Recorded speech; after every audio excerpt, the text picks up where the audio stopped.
Je vois vraiment pas en quoi je peux vous aider. Alors si vous voulez bien m'excuser, mais on m'attend. Oh, monsieur Evran. Vous n'avez pas l'air particulièrement affecté par la mort de votre ex-fiancé. Détrompez-vous, mais qu'est-ce que je peux bien y faire? Dieu l'avait appelé, il l'a rappelé à lui. Vous l'avez vu quand pour la dernière fois?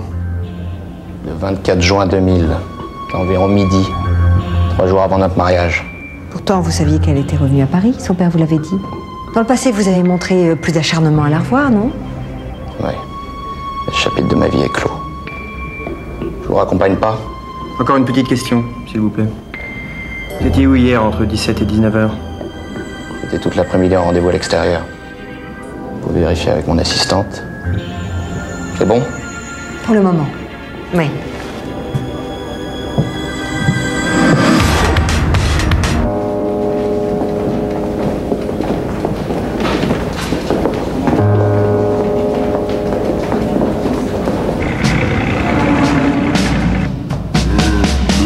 Février 99, repas de fiançailles.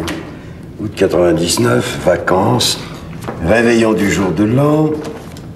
Voyez-vous, dans toutes ces photos de votre ex-fiancé retrouvées lors de la perquisition effectuée à votre domicile, la qualité des plus récentes, comme celle-ci, laisse curieusement à désirer. Oh, sans doute le photographe ne songeait-il pas à immortaliser le sourire de sœur Céline, mais bien plutôt de vous fournir un compte-rendu circonstancié de ses moindres faits et gestes. Drôle de façon de tourner la page. Vous engagez un détective, vous donnez rendez-vous à sœur Céline dans un café en face de l'église la veille de sa mort. Quant à votre alibi, coincé dans un embouteillage. À mon avis, vous pouvez trouver mieux. Désolé, j'ai aucune imagination. Ah, selon vos collègues, la ponctualité n'est pas la moindre de vos qualités.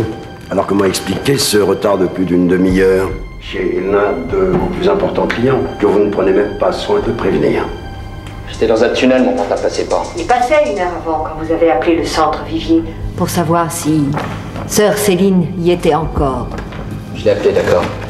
Je l'ai pas revu. Bon, arrêtez de vous foutre de nous, Evran. Sœur Céline allait prononcer ses vœux la semaine prochaine et vous le saviez. Vous lui avez dit que vous vouliez retourner avec elle et la reconquérir et elle vous a dit que sa vie était ailleurs. Le lendemain, vous regrettez votre départ précipité, vous décidez de retrouver sœur Céline. Céline! Elle s'appelait Céline. Vous retrouvez sœur Céline à l'église. Vous tentez de plaider votre cause, elle vous demande de sortir. J'ai jamais foutu les pieds dans cette putain d'église. Vous revenez sur vos pas et là, la découvrant, vous agenouillez devant l'autel de la Vierge Marie, la colère vous aveugle, vous vous saisissez du chandelier et, puisque vous ne pouvez pas l'avoir, Dieu non plus ne l'aura pas. Non! La tuer, ça, c'était la donner à Dieu. Pour toujours.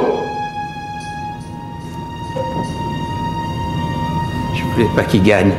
J'avais cru que mettre un océan entre nous m'aiderait à l'oublier. Quand j'ai su où elle vivait, ce qu'elle faisait, on a pu faire autrement. Je me suis arrangé pour la croiser par hasard. Je crois qu'elle n'a pas été dupe. Mais c'est elle qui m'a appelé pour qu'on se revoie.